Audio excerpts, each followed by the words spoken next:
Divulgar boa tarde a todos, mantendo o ritual, queria agradecer a comissão do seminário, os professores presentes, ao departamento, ao PUC. Bom, primeiramente eu queria falar um pouco da minha trajetória só, porque eu sou um aluno que fiz graduação e mestrado em outra disciplina, na área de História, departamento aqui da PUC, e durante o desenvolvimento das minhas pesquisas e trabalho eu acabei encontrando uma linha que acabei migrando para uma área que era desconhecida para mim, que é a área de letras, e dentro da área de letras migrando ou trabalhando com arte, em outras palavras. Eu sempre pesquisei durante minha graduação uma questão que foi pensamento iluminista e barroco, no caso, e durante o meu mestrado eu desenvolvi um trabalho que foi na linha de fronteira entre história e literatura, na geração de 1870 no Brasil. E dentre esses temas que eu acabei recuperando, investigando, etc., eu acabei me esbarrando com um certo retorno de pelo menos alguma problemática ligada ao barroco brasileiro. E isso levou a abertura de novas questões, etc., que acabaram confluindo para ter um grande arsenal teórico, mas que faltaria um objeto. Bom, foi assim que entrou um pouco, digamos assim, Adriana Varejão na minha vida, digamos assim. Foi um encontro entre uma teoria e um objeto, no caso. Bom, antes só de entrar assim, queria só uma explicação rápida, porque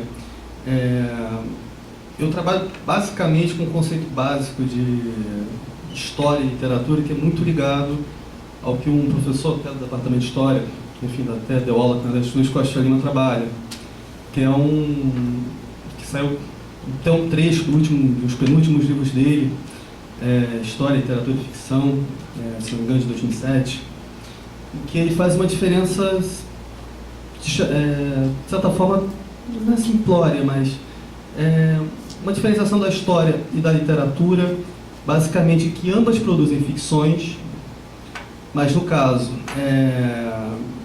a história, ela dentro da nossa cultura, ela serve para responder o princípio de existência, no sentido, é ela que culturalmente olhamos para nós temos o sentido de passado, futuro, passado, presente, em alguns casos, futuro.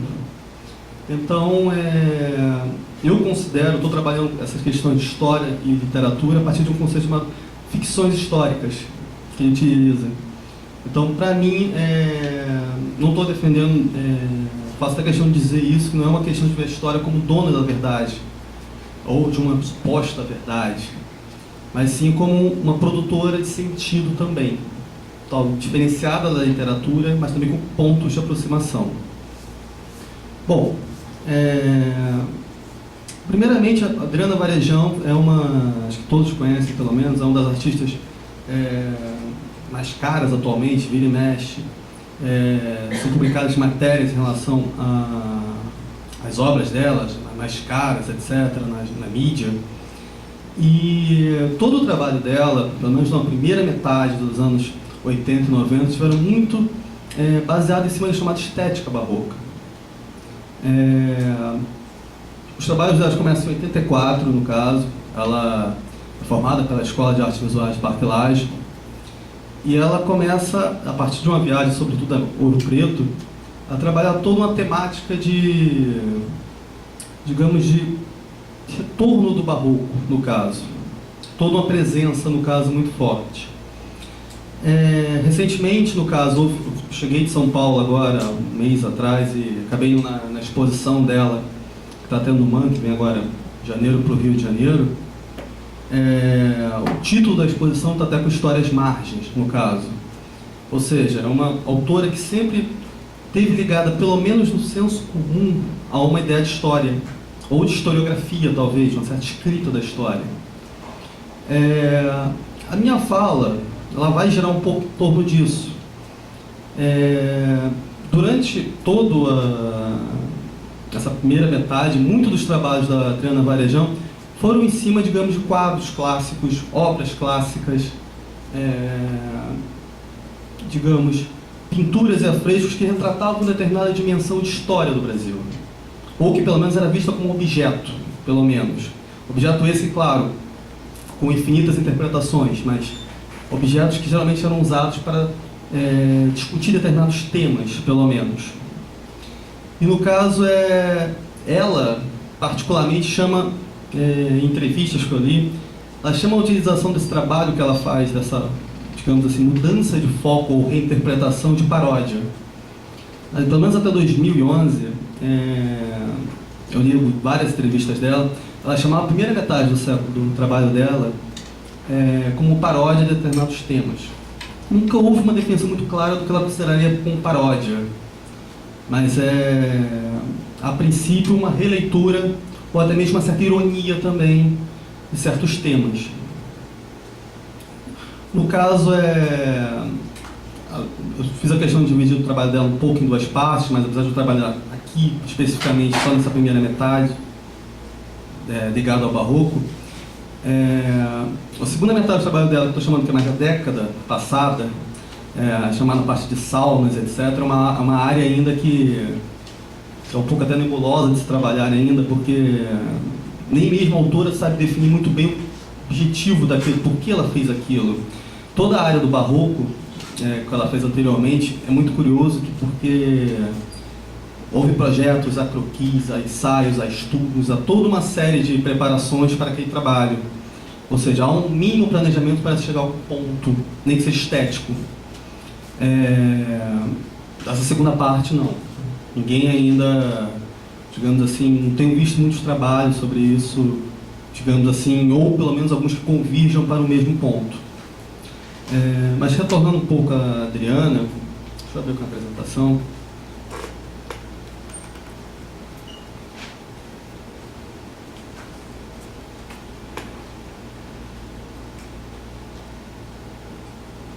Bom, separei aqui poucas obras, até por questão do tempo mesmo, porque isso é curto. Bom, essa é a figura de convite de 1997 dela.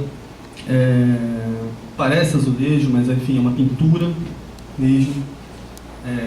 Ela usa e abusa, digamos, dessa questão da artificialidade do barroco mesmo, de tentar disfarçar mesmo, de tentar persuadir mesmo o autor. Bom, essa é uma pintura, essa é um azulejo que tem uma curiosa, digamos assim, interpretação. Existe em Portugal algo semelhante a esse azulejo, essa imagem, no convento, e também existe essa segunda imagem, que é de Theodor Veblen, que é um viajante brasileiro, viajante não, mas ele é um, digamos assim, não um escultor, mas não acho que eu fugiu a palavra, gravurista, não sei, acho que é gravurista, não me engano. É um ilustrador, mas ele até porque a obra dele foi muito como gravura, circula a Europa, gerando uma certa ilustração da América do que era nesse momento. Aqui a gente vê mais ou menos um pouco digamos assim, dos padrões renascentistas, o corpo da mulher totalmente delimitado, aquelas medidas bem, digamos, clássicas no sentido, e da qual foi a segunda fonte da qual a Adriana, digamos assim, se alimentou para fazer esse trabalho. Mas, claro, também fazendo uma certa ironia com ela também. Essa cena aqui segue para essa também, que na verdade são três figuras de convite. Aquela primeira, uma segunda que é muito semelhante a essa, para essa que é a segunda, que já aparece no caso, uma certa, como eu posso dizer, uma certa índia, com uma cabeça humana na mão. Curiosamente, a própria autora assume que é a cabeça dela que está ali. Quis até fazer uma questão de apresentação mesmo.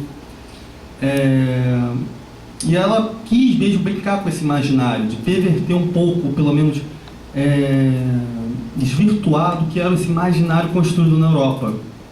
Se vocês pegarem, por exemplo, Montaigne, o grande ensaísta, mesmo na Europa, ele publica nesse momento um ensaio chamado Canibais, que ele brinca com as interpretações que estão sendo produzidas aqui na América sobre o povo recém-descoberto nas Américas. Enfim, a frase clássica dele: nós estamos olhando com a barriga em vez de olhar com os olhos esse povo. enfim, nesse momento está circulando toda a imagem do canibalismo do Brasil na Europa, sobretudo até com as imagens do Theodor, no caso, que é uma outra série de imagens dele que ele começa a trabalhar só o tema do canibalismo, mas sobretudo a partir de relatos de viajantes. Ele nunca teve no Brasil, nunca teve nenhuma referência ou experiência perto até de navegação. A única coisa que ele teve na vida foi próximo ao marco, a biografia dele foi em relação a fugir de vários locais que ele foi um perseguido religioso, no caso. Bom, isso aqui é a aproximação com a outra também do Theodor, também. O caso brasileiro, essa questão da cabeça, no presente ainda, e a questão do Theodor não, já é digamos assim, uma imagem clássica de uma guerreira, no caso. O interessante dessas figuras do Theodor é porque a base de estudo para ele, além de relatos, é uma representação celta, no caso. Toda a base, todas as tatuagens presentes nas imagens são da cultura celta, no caso. O único lugar que ele conseguiu se estabelecer para produzir mesmo foi na Inglaterra, fugindo das ameaças religiosas. E lá ele começou a pesquisar a cultura local, o passado local também. E isso se expressa nas representações dele também. A Adriana, na escolha de todos os títulos dela, faz questão de frisar que não existe um sentido muito lógico na escolha de títulos do trabalho dela, mas na verdade são frutos do cruzamento até de vários tipos de história que ela estudou. Ela diz que principalmente tem uma entrevista dela publicada na França, até que eu li recentemente. O resultado dos nomes delas é sobretudo um cruzamento da história da medicina, que ela estudou bastante dos corpos via medicina, daí até a origem dos cortes da carne visível, etc. Da tatuagem, que ela estudou também, e sobretudo de relatos de viagem. Ela diz que o cruzamento desses dados todos é que resulta numa espécie de ficção para ela, que resulta nos títulos, no caso. Mas não existe, de certa forma, uma obrigação com nenhuma especificidade histórica nesse sentido. Tanto que, se vocês repararem um pouco as tatuagens, ela copia muito, até muito aproximado os desenhos da tatuagem. Os desenhos não são nem brasileiros até, são ligados à cultura celta, no caso. Isso aqui é uma outra obra dela, já voltando a uma outra temática dela, que é a extirpação do mal por incisura, no caso.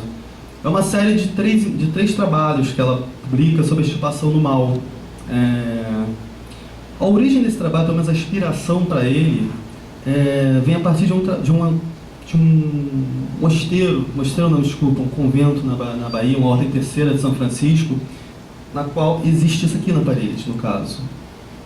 É um trabalho de 1737, Bartolomeu Antunes, que é um mural de lá, que ele, 100 anos depois da publicação dessa término, digamos assim, todo o trabalho acabou sendo danificado, digamos assim. As faces dos demônios foram retiradas, e até hoje permanece assim. Essa coisa toda é uma séria discussão até durante os últimos 50 anos, se deveriam ser restaurados, se deveriam ser modificados, etc.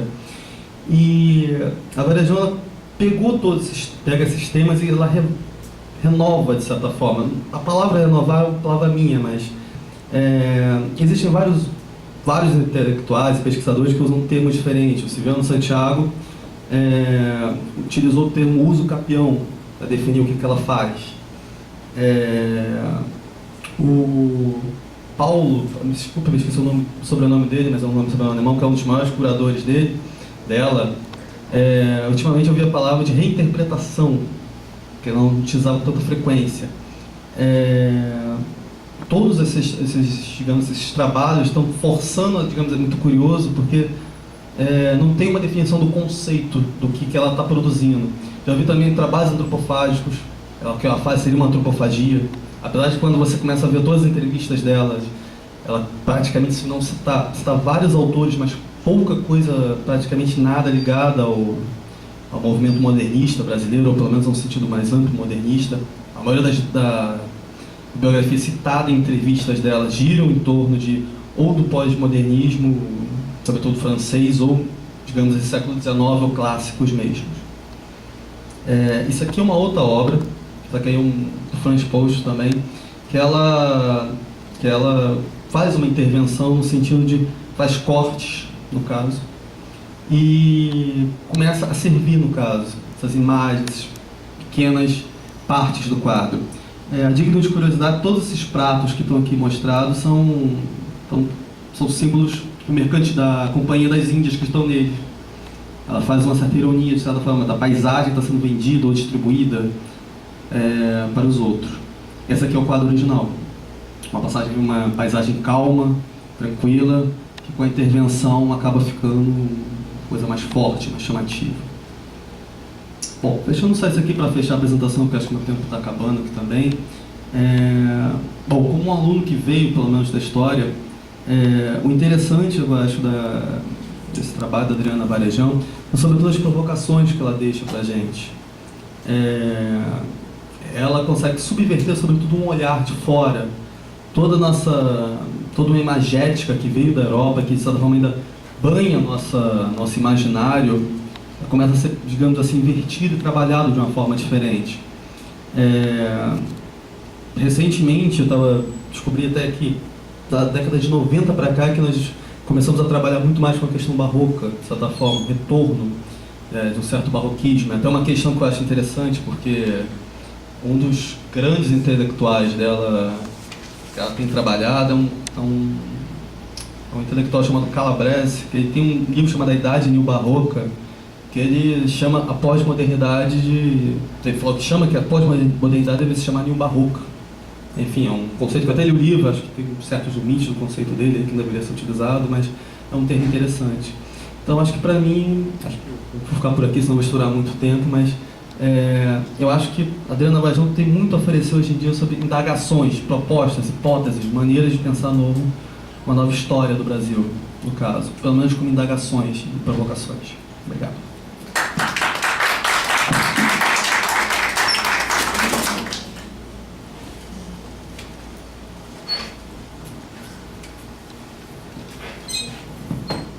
Bem, vamos então iniciar o ciclo de discussões e debates referentes a essa segunda mesa de hoje. Abrindo então para quem tiver alguma questão.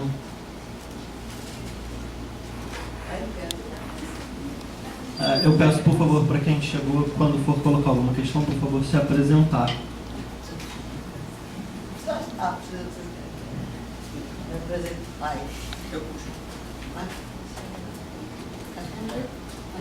Chegou, tá bom, Daniel. Rapidinho, meu nome é Neide, eu sou professora do programa, acho que todo mundo aqui conhece, né? Mas tudo bem. Cumpri o ritual como ele. Eu acho muito interessante o trabalho de vocês, queria só uma questão mesmo para vocês pensarem. Porque de alguma forma, na fala de vocês, no seu trabalho de conhecimento, embora conheça de certa forma mais o seu objeto, que é a religião, e Flávia tinha mais afinidade. E que é muito interessante porque todo o tempo vocês estão circulando em torno de uma permanência. Né? Então, assim, Flávia especialmente, eu ouvi seu trabalho, Flávia, perguntando todo tempo quanto você se dá conta de que você não mudou o seu projeto de terra, você mudou o seu corpus. Certo? Assim, que a literatura colonial continua sendo. Permanece. Pois é, e como isso talvez possa ser pensado, quer dizer, em vez de pensar uma outra coisa, retornar e pensar diferente do que você fez no mestrado. Né? Eu só queria te chamar a atenção para essas relações, quer dizer, entre o tempo português hoje, né, não só em relação à crise e à Europa, mas o tempo português hoje em relação à África, Angola. Né? Essa semana o Diário de Angola publicou quase um editorial sobre as filas de portugueses em Alcântara que estão indo para Angola. Né? Portugal está sendo comprado por Angola. Então, essa circunstância toda e, ao mesmo tempo, outro objeto e, ao mesmo tempo, o mesmo objeto. É isso, a pergunta, você pensar um pouco isso. Da mesma forma que se não seria interessante pensar uma dimensão da Adriana que você também traz, né? Esse retorno ao barroco, mas o retorno ao barroco, né, como expressão de poder também. Né? Eu acho que isso é extraordinário explorar de poder, de riqueza, da potência. Claro, o que a Adriana Varejão representa hoje, né? Onde ela lida, onde ela está, como ela surge. Você chamou atenção para isso, o que ela vende, quanto ela custa, né? Enfim, essa proximidade, né, do poder econômico, do poder institucional, cultural, etc., e de alguma forma, de maneira completamente diferente, faz parte também, né, da construção barroca, fez parte.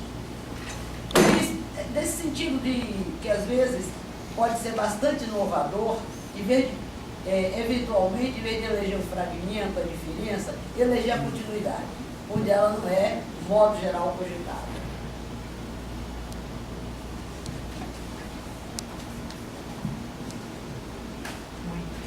Exatamente, mas essa foi uma observação que essa coisa do mesmo objeto, do outro objeto, mas o mesmo objeto, foi uma conclusão que eu até ia falar com você orientadora.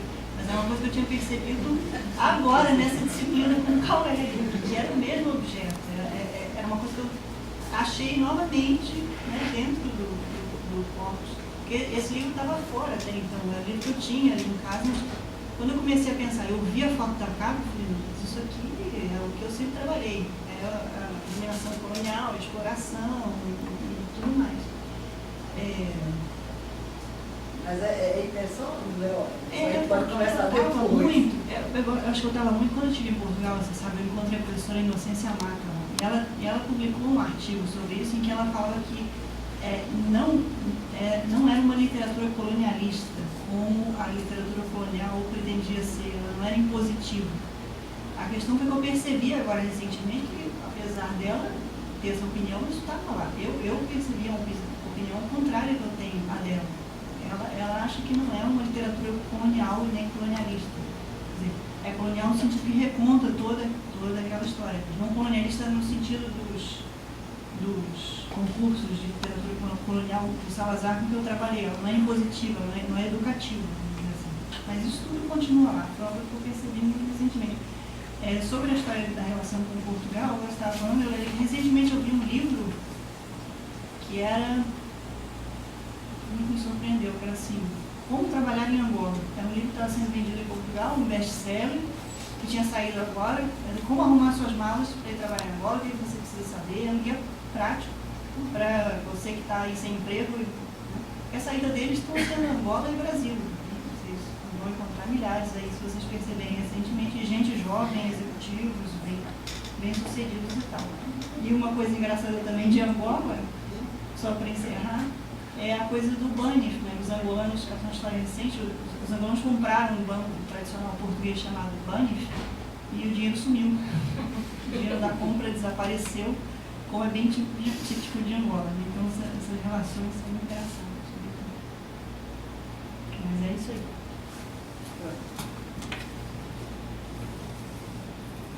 O meu comentário é um pouco mais curto até.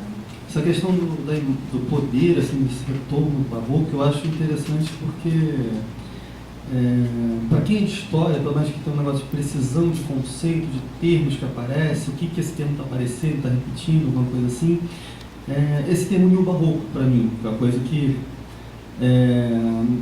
pelo menos que a gente sempre está pesquisando no sentido o que significa, qual o ponto de contato, qual a semelhança, qual a diferença. E é um termo que circula hoje em dia. Tenho visto em vários autores e não sei qual a convergência. Eu acho que, a princípio, é uma questão do exagero, uma coisa assim, mas ainda não sei muito bem qual o ponto de contato entre eles. Então, já sei até de algumas pessoas que estão pesquisando isso, até, pelo menos, não academicamente, mas, digamos assim, mais vontade própria. Isso, para mim, é um assunto que me interessa um pouco. E uma outra coisa que é digna de curiosidade, porque você falou de poder também, o Silvio Santiago, na abertura do curso de 90 anos de modernismo, ele citou que a Adriana Varejão é como se fosse também um certo símbolo de um novo país, de certa forma, assim, que o Brasil está com essa pujança e, enfim, ela leva com a arte dela também um certo Brasil na bagagem, de certa forma.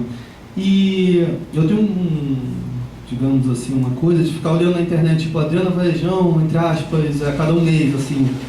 E eu achei grupos de discussões, assim, claro, de internet, que estão levando a Adriana Varejão a um ponto de nacionalista extremo até, que eu vejo discussões muito assim, ela é artista, ela é o símbolo, ela está representando o Brasil, enfim, um novo caminho, assim, uma coisa estranha para você ver, uma coisa que não é programada, não é nada, mas que toma uma dimensão assim, meio que, vou chamar de desvirtuada, mas enfim, que eu nunca imaginei. Eu achei acho que dois debates assim, do Yahoo, coisa assim, pessoas levantando essa hipótese, assim, de não, ela é nacionalista, ela é ultra não sei o quê, enfim, eu acho muito curioso achar isso na internet, assim. Enfim, acho que tem um pouco a ver também com essa questão de poder, mas, digamos, desvirtuado, digamos assim.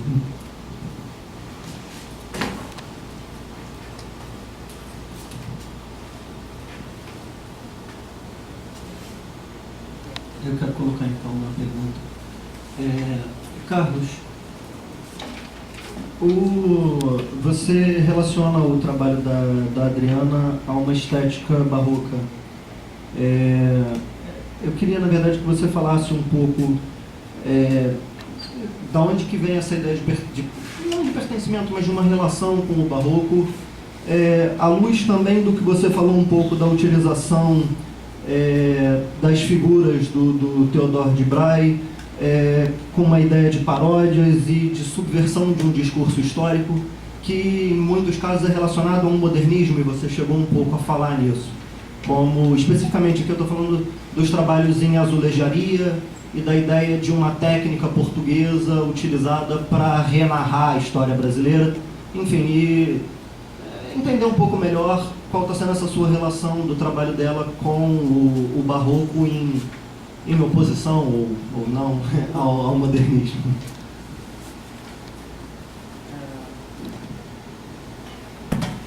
Não quis chamar também de oposição. Eu só acho que às vezes há uma aproximação muito maior dela com outros temas, até com um certo barroco, com outros temas, do que com uma questão modernista, de certa forma. Ela dialoga com o modernismo, mas ela não, pelo menos na minha visão, ela não é, digamos assim, uma modernista em si. Até acho que até pela questão de formação dela. Ela foi para a Escola de Artes Visuais, que era uma coisa formada por lá, que se distancia até um pouco do antigo manto, digamos assim, uma casa modernista, de certa forma. Você perguntou que era a aproximação entre barroco e uma estética do Theodor, foi isso mais ou menos? Desculpa, eu peguei.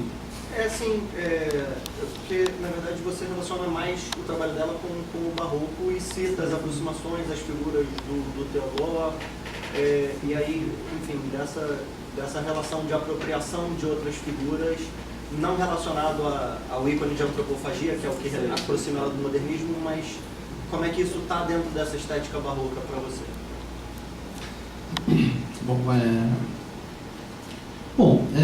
Eu vejo a estética barroca,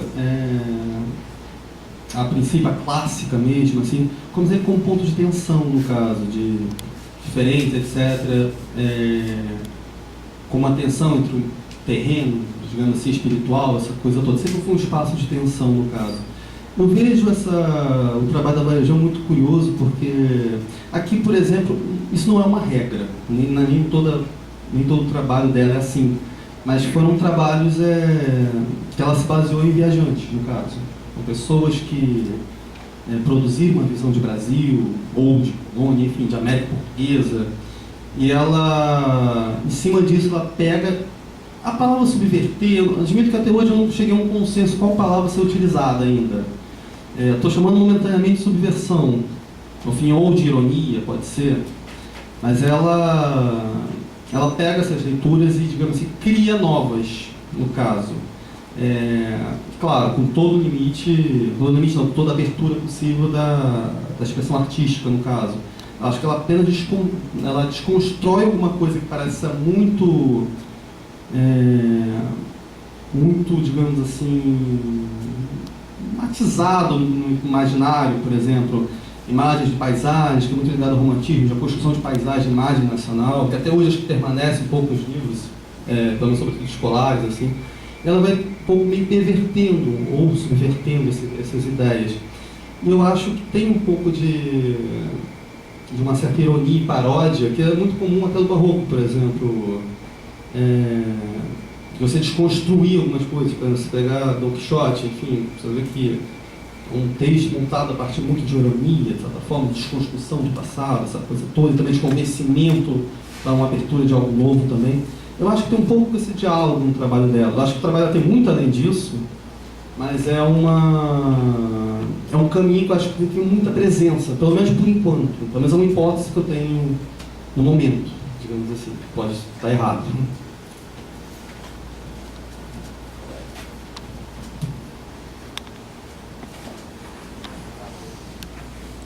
É necessário? Bom, eu queria parabéns para mim, foi muito interessante. Não vou comentar você, claro, porque a gente conversa há 3 semestres. Acho que você já sabe que gosta desse trabalho. Mas eu estou curioso com a sua leitura, porque me parece que tem algumas questões que talvez poderiam ser separadas, né, em torno dessa retomada do Barroco por parte da Adriana Varejão. Porque uma questão é que o Barroco é um acompanhante em toda a discussão sobre o que é cultura e identidade cultural latino-americana, brasileira, inclusive especificamente, desde sempre. Só se lembrar da polêmica entre Haroldo de Campos e Antônio Cândido em torno da relação entre o romantismo e o Barroco é uma questão crucial, e o argumento principal de Haroldo é que o Barroco, exatamente por ser essa mistura entre uma proposta representativa colonial e uma adaptação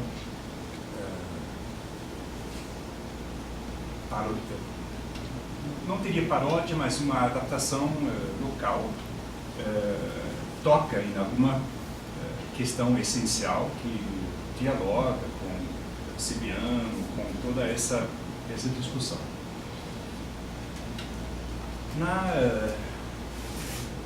Na questão do pós-moderno, porque a última vez que o Barroco passou por aqui, digamos, né, foi uns 10, 15 anos atrás, né, ou seja, 94, por aí o Barroco era o grande tema, uma calabresa, como você mesmo disse. O aspecto parecia mais ser um aspecto que tinha a ver com a potência da própria representação, a questão da potência do falso. Eu acho que é nesse sentido que a Adriana, ela de certa maneira se apropria dessas representações coloniais, na medida em que ela recicla as representações como o objeto principal. Theodore de Brie, ele não é qualquer ilustrador, ele é ilustrador de Hans Staden. Então ele é o primeiro a criar imagens do índio brasileiro sem nunca ter visto um índio brasileiro. Né? Isso é bem interessante. Agora, a minha pergunta é se a Adriana, ela realmente, na sua opinião, ela está criando uma nova proposta de sensibilidade barroca, contemporânea, ou se ela está reciclando uma questão que, digamos, já foi bastante discutida uns 10, 15 anos atrás, em torno do pós-moderno e o barroco como ligado ao pós-moderno, exatamente por o barroco ser, digamos, o reconhecimento essencial do representativo. Eu estou percebendo que a minha pergunta está se tornando retórica, né? Porque eu tenho as minhas dúvidas. Eu gostaria de saber se você tem as mesmas dúvidas ou se você, de fato, está vendo uma revitalização dessa sensibilidade barroca no trabalho que ela está fazendo com as representações coloniais.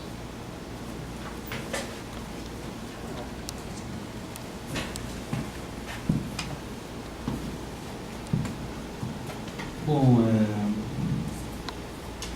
essa questão primeiro do barroco da década de 90 eu acho interessante, em primeiro lugar, que, enfim, essa questão da imagem, que acho que essa virada pictórica, que tem, acho que vira um pouco ali dos anos 80, que a imagem assume uma grande potência, eu acho que tem um pouco a ver com essa questão do barroco, isso nos anos 80, 90, ali por ali. Agora, em relação a Adriana Varejão, atualmente eu tenho me interessado muito pela questão das saunas porque eu não via essa questão, era um recorte para mim que eu não ia trabalhar. Ia ser a exclusão do meu trabalho, essa coisa toda. E eu tenho lido muitas entrevistas dela, 2009 para cá, que ela começa a colocar pontos de ligação com o barroco que eu nem imaginava. Apesar de ela ser, para ela nunca dá uma segurança sobre o que é aquilo, etc., mas ela começa a dar uns pontos de ligação, por exemplo, as saunas nascerem como nos estudos dos trabalhos da década de 90. Algumas saunas, trabalhos com saunas nasceram de fotografias, de estudos de açougue, essa coisa toda, então uma certa diferenciação nesse caso. Assim, acho uma certa, não sei se é um certo desmembramento, não sei se essa palavra faz sentido, mas eu acho que é um pouco por ali, talvez. E uma coisa que eu acho curiosa da Adriana, que eu vi uma entrevista dela recente, que eu até notei isso aqui, mas é um detalhe mais metodológico dela, que ela divide em dois barrocos, um sensorial e outro político, com metodologia. E isso é uma entrevista de 2009 dela. Ela falou que ela vê de um lado, ela vê ainda essa questão do barroco ainda do ponto de vista de uma estética que é capaz de mexer, de provocar ainda, etc. E de outro lado ela vê como uma estética também de relação de poder até político mesmo, enfim, de quebrar hierarquias, etc. Uma certa horizontalidade nesse sentido, eu acho. Eu estive na exposição agora de São Paulo, da Adriana, e eu acho curioso que ela fez 2 trabalhos agora até para essa exposição, e os 2 trabalhos estão voltando numa linha barroca, que eu achei um autorretrato e um trabalho com prato, digamos assim. Parece que ela, não sei se ela chegou a parar totalmente, mas os 2 últimos trabalhos mais recentes dela, que estão agora nessa exposição São Paulo, são bem... Não chega a ser, digamos assim, tipo um trabalho com charts, aquilo ali é uma coisa bem extrema, barroca, de certa forma, mas ela tem trabalhado um pouco com essa questão. E eu acho que você me perguntou se essa questão da sensibilidade barroca ainda continua isso. Enfim, Não, a minha pergunta basicamente é se você acha que ela está dando um novo valor para essa sensibilidade barroca, ou se ela está retomando a questão que já estava formulada amplamente no contexto do neo-barroco pós-moderno. Ou seja, ela está dando um ênfase sobre alguma nova questão, na sua opinião, né? Eu não tenho certeza, eu estou perguntando realmente se... Por que retomar essa questão assim, de repente, às vezes? Eu posso ajudar um pouquinho, eu queria tratar na mesma direção. Eu acho que o que a gente está querendo ouvir de você é um pouco da separação, entendeu? Como é que você vê isso? Não é como ela se coloca em relação ao barroco, mas como é que você... O que eu acho que esse é um aspecto, seria legal que você começasse a dissociar, né? Uma coisa é o que nós podemos dizer certo? E aí é interessante, é uma polêmica já. Silviano acha que não tem nada a ver com a antropofagia, começou o seminário aqui dizendo isso, por coincidência, ele terminou com alguém dizendo o contrário, falando da antropofagia na contemporaneidade e pegando o trabalho dela. Quer dizer, é esse debate que é interessante. Então, na verdade, o que está se perguntando é, na sua apreciação, na sua reflexão, se você vê isso como quase como uma retomada de algo que já até se rotinizou e que está se transformando num investimento espetacular. Essa é a minha leitura, claramente. Entendeu? Ou se você realmente, aí vem a questão do cal, se você acha que digamos, esse tratamento, esse retorno traz questões novas, enfim, em que ela se diferencia de outros retomados. Parece que é isso.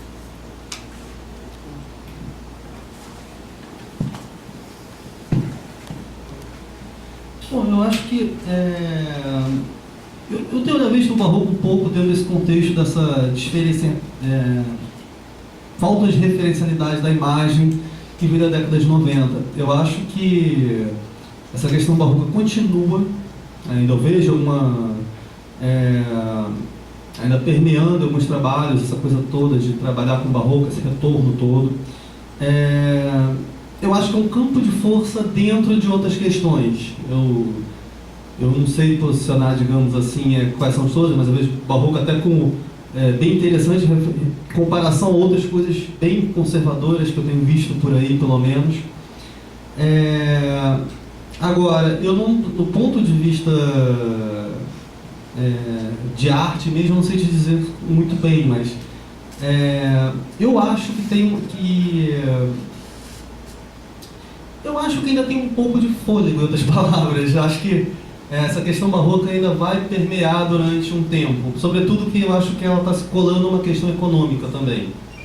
Eu acho que tem há uma articulação que eu não sei ainda detalhar muito bem, mas acho que esse casamento ainda vai perpetuar alguns frutos ainda, não sei quais ainda, mas eu acho que continua. Disso eu acho que pode sair várias sensibilidades, eu não sei muito bem o que pode sair, mas eu acho que continua ainda, pelo menos. Vamos lá, Lucas,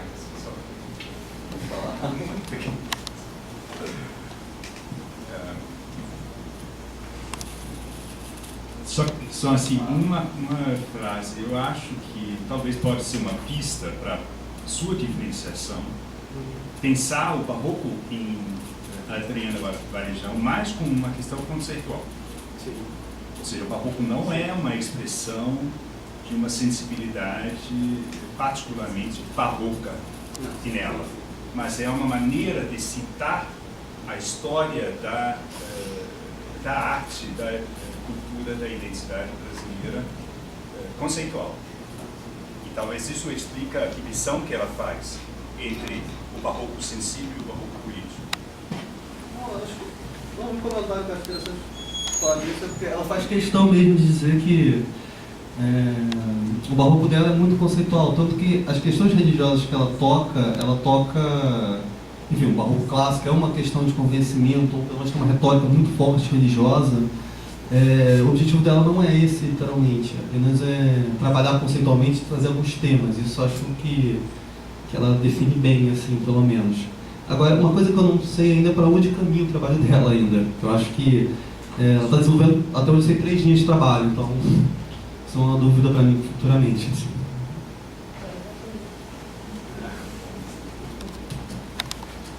Gente, por uma questão de tempo, eu vou ter que interromper, então, o debate referente às palestras apresentadas nessa mesa.